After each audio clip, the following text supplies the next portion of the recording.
यह दुआ थी।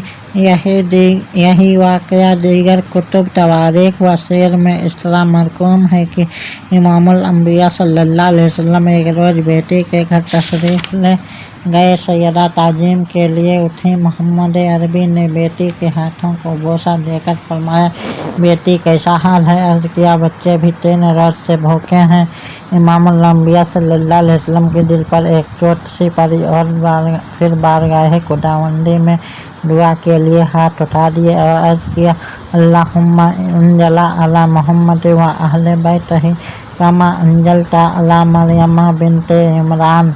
बाद अजा फरमूद सल्लल्लाहु अलैहि वसल्लम की, ए फातिमा दर मखदाआ खुददारी व निगाह कुनमी बनी फातिमा रवासुद व हसन व हुसैन अकबरवी दंड काशय दी दंड मखलल बा जवाहिर व दरा काशय शरीर व किता गोस्त पुख्ता बरलाय आनिहादा व अजोवी बुए में दामेद बर मिसाल बुए मुस्क फातिमा काशय राबैरून आबुद पेश पिदर बुजुर्गवार खुद नहाद।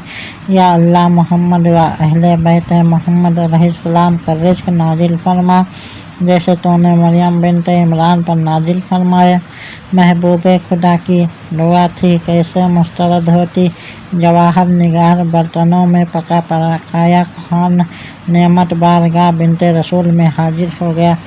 हज़रत पैगम्बर सल्लल्लाहु अलैहि वसल्लम फरमाद बखुरैद बनाम खुदाए मोहम्मद सल्लल्लाहु अलैहि वसल्लम पस दामाद व दफ्तर व सिब्तैन पैगम्बर सल्लल्लाहु अलैहि वसल्लम तनाउल फरमाद।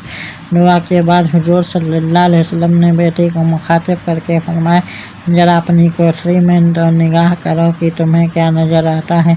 जनाब सैयदा फातिमा रवाना हुई तो आपके पीछे पीछे जनाब हसनैन करीमैन अलैहिस्सलाम भी जा रहे थे।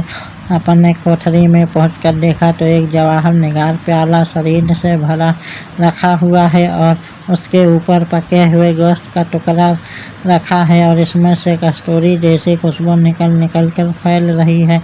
जनाब सैयदा फातिमा ने वह प्याला उठाया और इमामुल अंबिया सल्लल्लाहु अलैहि वसल्लम की खिदमत में पेश कर दिया। ने फरमाया कि माबूद मोहम्मद का नाम लेकर खाओ। फिर जनाब अली व फातिमा और हसन व हुसैन ने इस गैबी खाने को तनावुल फरमाया।